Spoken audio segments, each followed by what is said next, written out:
আসসালামু আলাইকুম প্রিয় viewers, welcome back to my channel. আশা করি আপনারা সকলে ভালো আছেন। আপনাদের সাথে আজকে আলোচনা করব যে শরীরে যদি ক্যালসিয়ামের অভাব হয় বা দেহে যদি ক্যালসিয়ামের ঘাটতি দেখা দেয়, তাহলে কোন কোন লক্ষণ দেখে আমরা এটা বুঝতে পারবো। চলুন চলে যাই মূল আলোচনায়। স্বাভাবিকভাবে আমাদের সে সকল নারী, পুরুষ এবং বাচ্চারা আছেন, অনেকের শরীরে দেখা যায় ক্যালসিয়ামের অভাব দেখা দেয়, কিন্তু আসলে আপনাদের লক্ষণগুলো জানা না থাকার কারণে আপনারা বুঝতে পারেন না যে আপনাদের শরীরে ক্যালসিয়ামের ঘাটতি আছে বা আপনাদের ক্যালসিয়াম সমৃদ্ধ খাবারগুলো খাওয়া বা ফুড সাপ্লিমেন্টগুলো গ্রহণ করা উচিত। আপনাদের প্রথম নম্বর যে লক্ষণটা দেখা দেবে সেটা হচ্ছে পেশির খিঁচুনি। আপনাদের শরীরে যে মাংসপেশিগুলো আছে এটা খিঁচুনি দিবে, অর্থাৎ সংকোচন এবং প্রসারণ দিবে।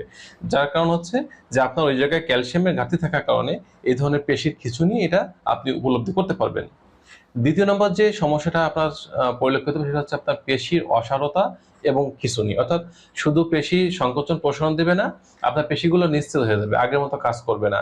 এবং এটা একটা অসাড় ভাব যে আমরা যেটা বলে থাকি, অর্থাৎ দুর্বল হয়ে যাওয়া। এই সমস্যার পাশাপাশি ওখানে কিছু খিঁচুনি থাকবে। তৃতীয় নম্বর যে সমস্যাটা আপনি অনুভব করবেন সেটা হচ্ছে আপনার হার্টের ছন্দে সমস্যা দেখা দিবে, অর্থাৎ হার্টের যে ছন্দ স্বাভাবিক থাকবে না, এটা অস্বাভাবিক হয়ে যাবে। এবং এই কারণে দেখা যাবে যে আপনার হার্টের প্রবলেম দেখা দিচ্ছে। আপনি যখন হার্টের এই সমস্যার জন্য ডাক্তার কাছে যাবেন, ডায়াগনোসিস করবেন, তখন দেখা যাবে যে আপনার শরীরে যথেষ্ট পরিমাণে ক্যালসিয়ামের ঘাটতি আছে। এবং এই হার্টের ছন্দ স্বাভাবিক রাখার জন্য আমাদের প্রত্যেকেই উচিত আমাদের শরীরে ক্যালসিয়ামের অবস্থাটা ধরে রাখার জন্য বা ভালো রাখার জন্য। ৪ নম্বর যে সমস্যা দেখা দেবে সেটা হচ্ছে ম্যাক্সিমাম নারী পুরুষ এটা অনুভব করে থাকেন, সেটা হচ্ছে শরীরে অবসাদ বা ক্লান্তি এসে ভর করা। এবং আপনার এই শরীরে যে ক্লান্তি এবং অবসাদ আসবে, এই শুধু এটা তখনই আসবে যখন আপনার শরীরে যে কোষগুলো আছে এই কোষগুলো ক্ষয় হতে শুরু করবে। কারণ শরীরের কোষগুলো যখন ক্ষয় হবে, কোষগুলো যখন আগের মতো কাজ করবে না, তখন আপনার শরীরে সবসময় একটা ক্লান্তি, একটা ঝিমুনি ভাব এটা আপনার মধ্যে প্রকাশ পাবে। আপনি কোনো কাজ করতেছেন, দেখা যাচ্ছে কাজ করার মধ্যে আপনার একটা ঘুম ঘুম ভাব আসছে, আপনি কাজে মনোযোগ দিতে পারছেন না বা আপনি মনোযোগী হতে পারছেন না। এই ধরনের সমস্যা কিন্তু আপনার শরীরের মধ্যে আপনি উপলব্ধি করতে পারবেন। আর ৪ নম্বর যে সমস্যা দেখা দেবে সেটা হচ্ছে আপনার শরীরে অস্টিওপেনিয়া এবং অস্টিওপোরোসিস নামক হাড়ের যে ক্ষয় আছে এটা হতে শুরু করবে। এবং এর কারণে দেখা যাবে প্রত্যেকটা মানবদেহের, বিশেষ করে জয়েন্ট গুলা যেখানে আছে, প্রত্যেকটা জয়েন্টে এখানে কার্টিলেজ নামক যে যে যে একটা উপাদান থাকে, এই কার্টিলেজ ক্ষয় হতে শুরু করছে। এবং হাড়ের ওই জায়গাগুলা, হাড় যে স্বাভাবিক থাকার কথা সেটা নেই। এবং পরীক্ষা নিরীক্ষা যখন করা হবে, ডায়াগনোসিস করা হবে, তখন দেখা যাবে যে হাড়ের ক্ষয় হতে শুরু করছে। যার কারণে আপনি আপনার দেখা যাচ্ছে হাঁটু, কোমর, আপনার পায়ের গোড়ালি প্রত্যেকটা জয়েন্টে প্রচন্ড ব্যথা অনুভব করতেছেন, ব্যথাতে কাটাতে থাকবেন, শুধুমাত্র আপনার শরীরে ক্যালসিয়াম অভাব বা ঘাটতি হওয়ার কারণে। আর আরেকটা বিষয় হচ্ছে যে ৫ নম্বর যে সমস্যা দেখা দিবে সেটা হচ্ছে আপনার যে ত্বক আছে, এই অর্থাৎ শরীর যে আমরা স্কিন বলে থাকি, এটা কিন্তু আর লাবণ্যতা থাকবে না। অর্থাৎ এই ত্বকটা শুষ্ক হয়ে যাবে, খসখসে হয়ে যাবে। ত্বকে একটা মলিনতা, রুক্ষতা চলে আসবে।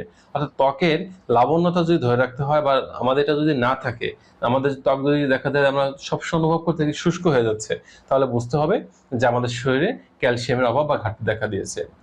আর ৬ নম্বর যে লক্ষণটা আমরা প্রকাশ পাবো সেটা হচ্ছে আমাদের নারী, পুরুষ, বাচ্চা সকলেরই দাঁত এবং দাঁতের ক্ষয় সৃষ্টি এবং মাড়ির বিভিন্ন প্রকার রোগ হবে। অর্থাৎ দেখা যাবে মাড়ির বিভিন্ন প্রকার রোগের সমস্যা প্রায় সময় লেগে আছে, মুখে দুর্গন্ধ হচ্ছে এবং আপনাদের যে দাঁত আছে এটা ক্ষয় হতে শুরু করছে। দাঁত ক্ষয় হতে হতে দেখা যাবে কারো দাঁত ভেঙে যাবে, কারো দাঁত পড়ে যাবে, বা দাঁতের যে স্বাভাবিক অবস্থা এটা আগের মতো থাকবে না। ৮ নম্বর যে সমস্যা দেখা দেবে সেটা হচ্ছে রিকেট রোগ হওয়া। অর্থাৎ ক্যালসিয়াম অভাবে বাচ্চা থেকে বয়স্ক সকলেই দেখা যাবে রিকেট রোগ হবে। যদিও এই রোগটা বাচ্চাদের হয়ে থাকে বলে আমরা অনেকে জেনে থাকি, কিন্তু এটা বয়স্কদেরও হয় যখন তাদের শরীরে অতিরিক্ত পরিমাণে ক্যালসিয়াম অভাব বা ঘাটতিটা দেখা দেয়। লাস্ট নাম্বার যে সমস্যা দেখা দেবে সেটা হচ্ছে দাম্পত্য জীবনে কলহের সৃষ্টি হবে, বা আপনি যখন দেখা যাচ্ছে সেক্স করতে যাবেন, আপনি আসলে সহবাসের পরিপূর্ণ ভালো লাগাটা খুঁজে পাবেন না। অনেক সময় দেখা যাবে যে আপনার মনে প্রচন্ড ইচ্ছা আছে যে আজকে আপনি সেক্স করবেন, কিন্তু স্ত্রীর কাছে যাচ্ছেন, সেই ফিল বা ফিলিংসটা আর থাকতেছে না। অর্থাৎ আগে যেখানে আপনি সপ্তাহে দেখা যাচ্ছে যে ২ থেকে ৩ দিন স্ত্রীর সাথে নিয়মিত সেক্সুয়াল ইন্টারকোর্স করতেন, সেই জায়গাটা কমে সপ্তাহে ১ দিন চলে আসবে।